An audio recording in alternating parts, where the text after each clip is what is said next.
Thanks for joining us for another Q&A here on Deep Focus, my favorite segments.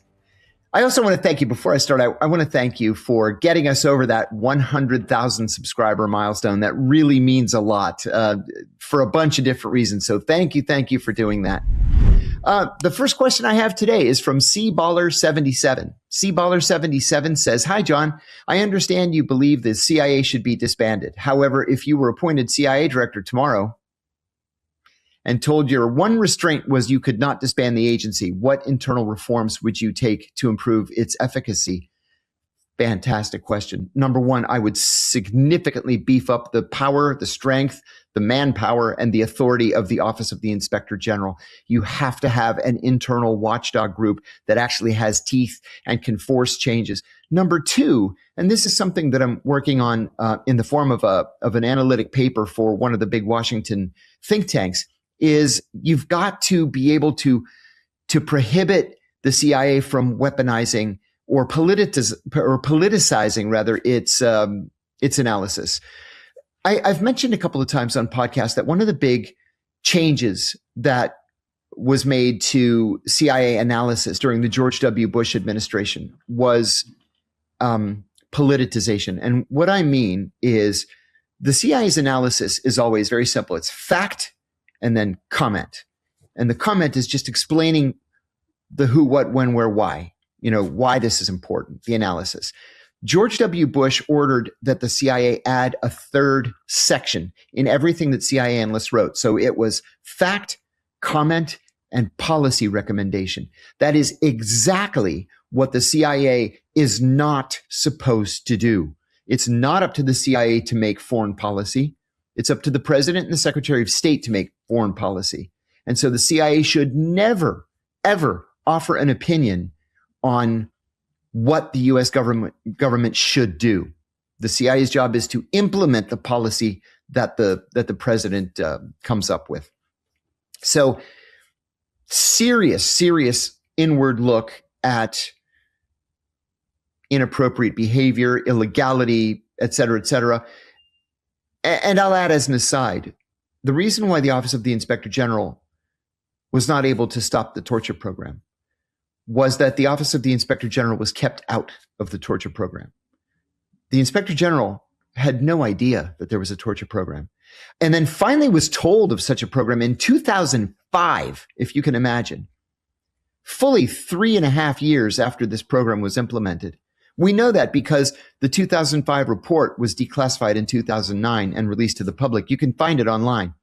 That's unacceptable. So I would really give OIG teeth if I were to be the CIA director. Good question. Jenny the Philosopher says, "I am grateful for your moral courage in exposing the torture program." Thank you, Jenny.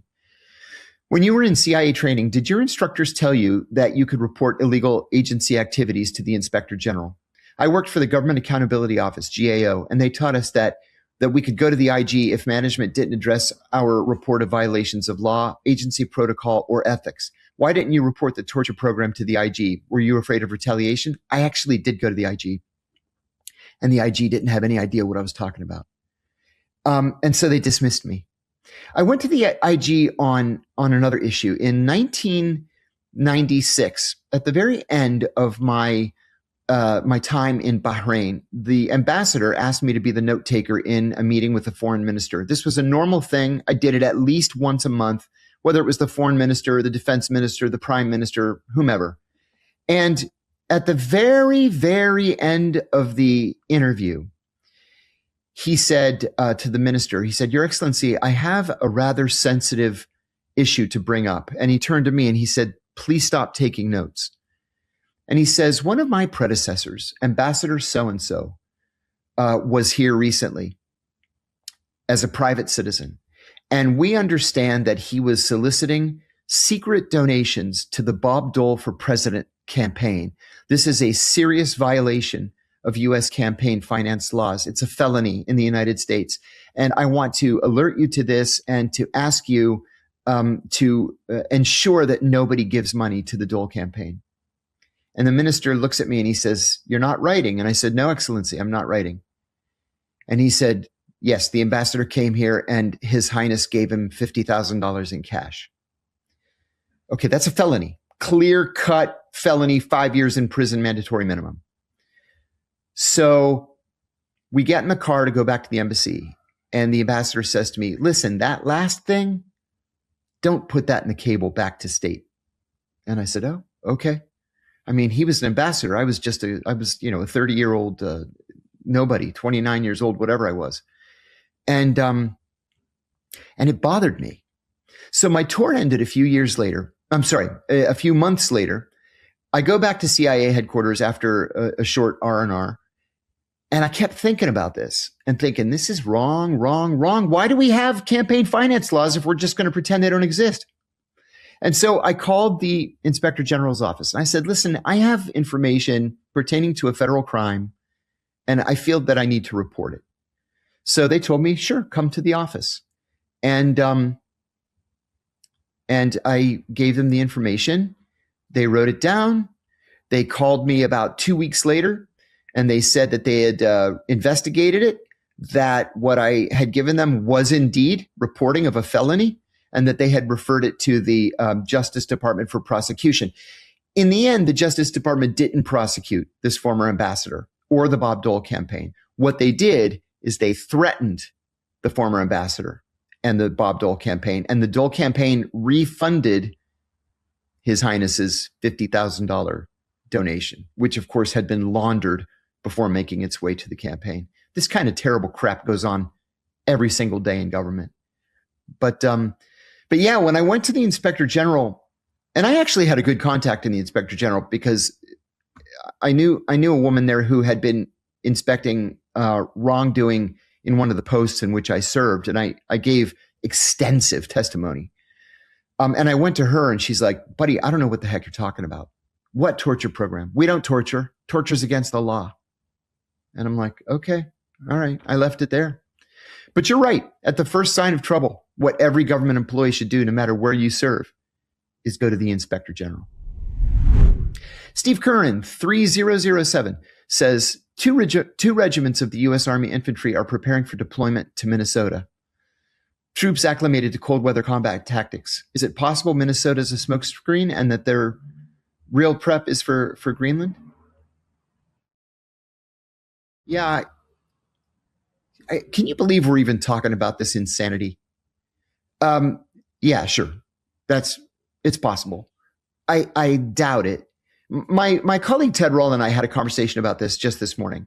And I think we're both in agreement that if Donald Trump wanted to take Greenland by force, he could do it in a day without firing a single shot. There are like 500 Danish troops there. That's it.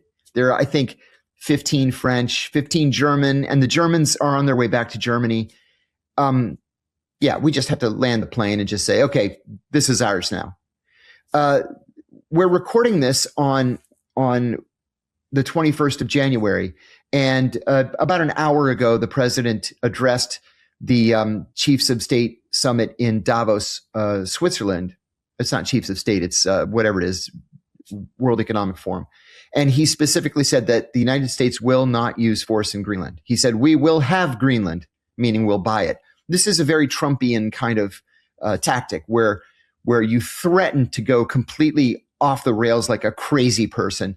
You so scare the other side that you force them to the negotiating table, and then you just take what you want.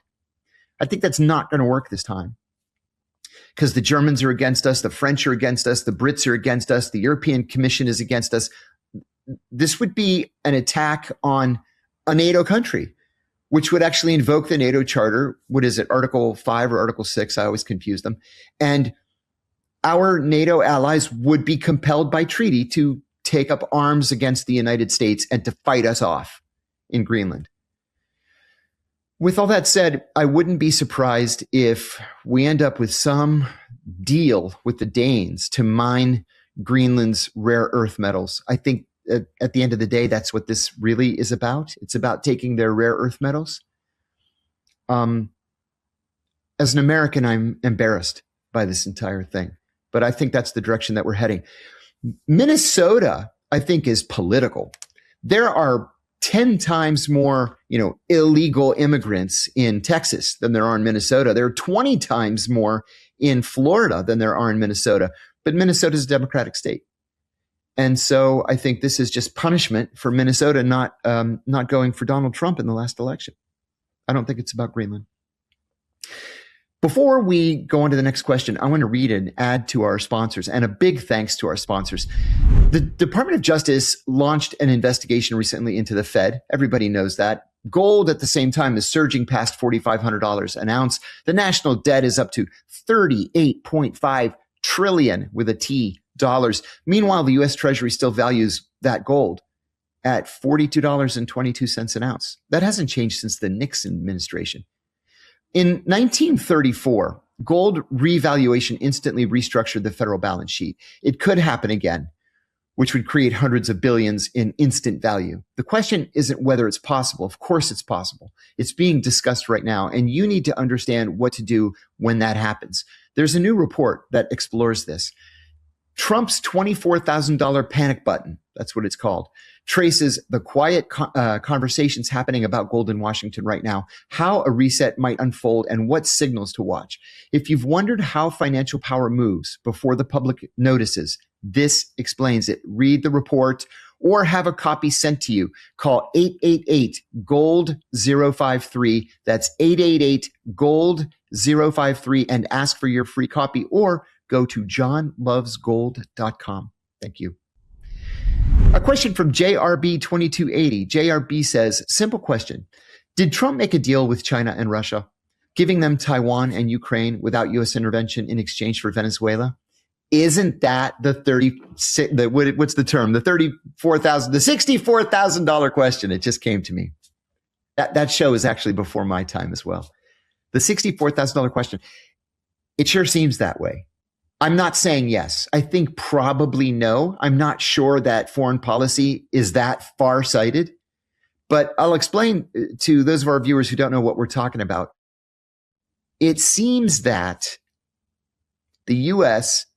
snatching Venezuelan President Nicolas Maduro, essentially overthrowing that government and then scaring the new president into doing exactly what we want, all the while re-implementing the Monroe Doctrine from 1820, appears to be a green light to China in Taiwan and a green light to Russia in Ukraine. So we're saying the Western Hemisphere is ours. You guys stay out of it. Is that a secret message to the Chinese and the Russians? Is there a quid pro quo now that we won't defend Taiwan against Chinese attack? We won't further defend Ukraine against Russian attack? It kind of seems that way. Now, if it is, that would mean that Donald Trump understands a multipolar world. I don't think he does understand a multipolar world. And then it would make Greenland inexplicable, because ostensibly Greenland is supposed to be to protect the United States from Russia and China. So I don't know. I'm not going to give him that much credit. I'm going to say that Marco Rubio's foreign policy is rather unsophisticated. It uses an iron fist to get what we want. And I don't think it's that long-term in its outlook. So I'm going to say no. Also, though, a good question. Solia CI5NI says, hi, John. Do you think the CIA has lost more personnel due to resignations, such as highly talented and skilled officers in the field, more than have been recruited within the past couple of years? No. And I'll tell you how I know that. I still have a lot of friends in the CIA. Immediately after 9/11, but before 9/11, there were 200 applicants for every one job at the CIA. When I was hired, 200 people were vying for the same job. After 9/11, that became 2,500 people for every one opening. And you're talking about a turnover rate of under 2%. So that has not abated. Friends of mine at the agency tell me that it is still just as difficult to get into the CIA as it was in the immediate aftermath of the 9/11 attacks. There are a lot of people who want to get into the CIA. And just on a personal note, I'm rather tired right now. It's we're filming this at 10:30 in the morning. I was up from 1 to 4 a.m. answering Minect calls. Now, Minect is this app that Patrick Bet-David created, where people who have been on his talk show can take questions and give answers for money. If you want to text me a question and I text you an answer, it's $20. If you guys are getting it for free, by the way, don't tell Patrick Bet-David. If you want to text me a question and I video you an answer, $50. And if you want to talk to me, $10 a minute. Crazy. So I have people from all around the world who want to talk to me person to person.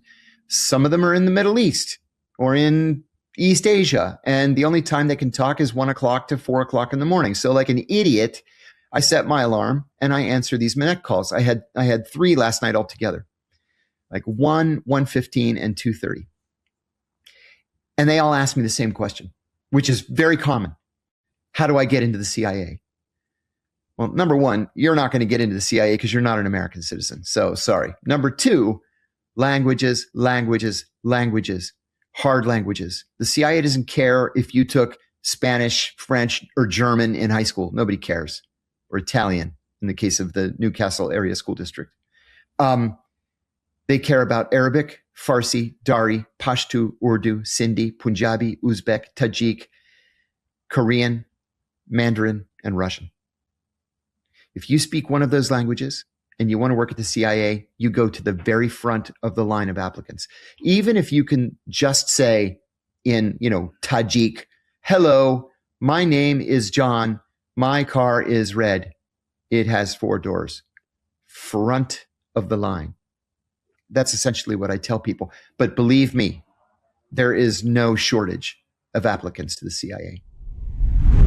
Sick Money 93 says, what was your motivation for joining the CIA? Was it something you wanted to do as a child or as an adult? What development led you to the opportunity to join?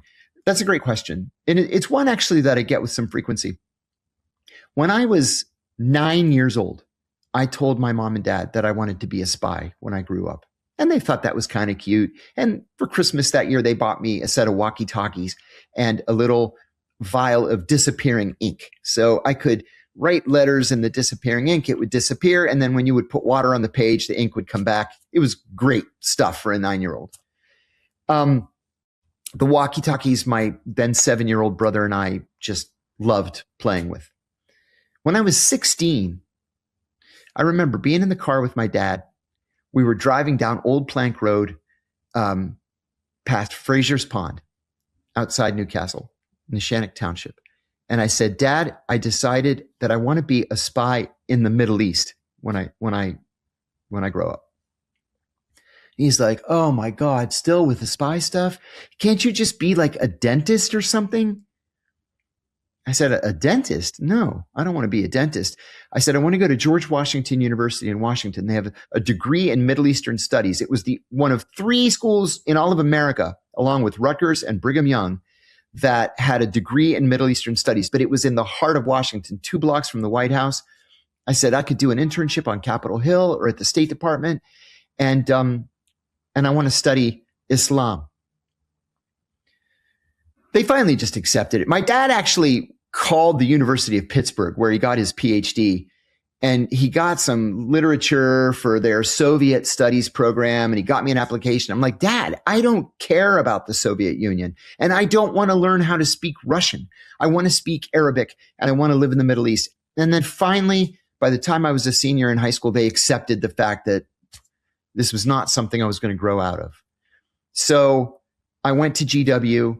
I got a degree in Middle Eastern Studies. My concentration was in Islamic theology, which I took very seriously, although I'm not a Muslim. And I stayed at GW for grad school and got a degree in legislative affairs with a focus on foreign policy analysis.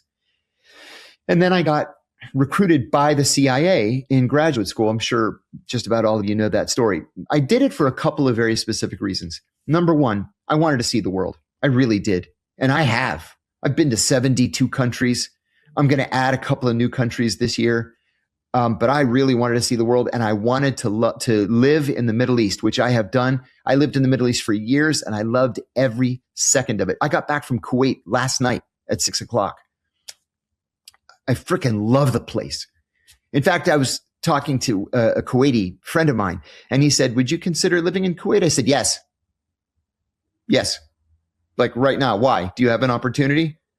You want to show me a condo?" Because the answer is yes. Anyway, spent the happiest years of my life in the Middle East. So number one, I wanted to see the world. Number two, I come from an immigrant family. All four of my grandparents came from the island of Rhodes, which had been under Ottoman occupation for hundreds of years. And then in the time that they emigrated to the US was under Italian occupation. The Italians kept it until 1947, and that became a part of Greece. So my grandparents were so grateful to this country for the opportunity to become Americans that they instilled in us this belief that we needed to give back, right? Whether it was my parents or my brother and sister and me. And so I only considered public service. I only considered the CIA and the State Department or Capitol Hill. That was it. I had no desire whatsoever to go into private industry, even though I probably would have made tons more money. Public service was that important to us. So, yeah, that was it. It was pretty straightforward. Stall2Z709 says, "Hi, John. Thank you for everything you've done and continue to do." Thank you for that. Every video you make inspires me. This may be a bit of a silly question, but here goes. I am in my mid-20s, in college, scared about the state of the world. I'm with you, buddy. I'm scared about the state of the world, legitimately. What do I need to pay attention to domestically and internationally? How do I decide what is critical to know? Thank you for doing what you do. That's a very tough question and a very good one. I'll tell you the truth, every question we get here is a good one.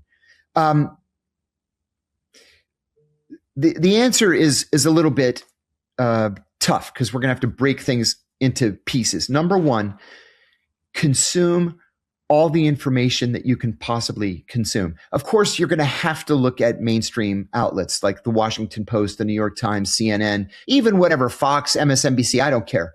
You're going to have to know what the mainstream is reporting because it's the mainstream that is reporting what the government is doing. Whether or not you agree with the spin, you'll be able to sort of filter the spin. The more you consume, the more comfortable you feel with these issues. But to me, the most important thing is while you're consuming this information, be very cognizant of the erosion in civil liberties, civil rights, and human rights. To me, nothing could be more important. I'll tell you what I'm really afraid of. I'm afraid at how Congress has just conceded authority to the executive. I'm even more afraid that the federal courts have upheld the concession of that authority to the executive.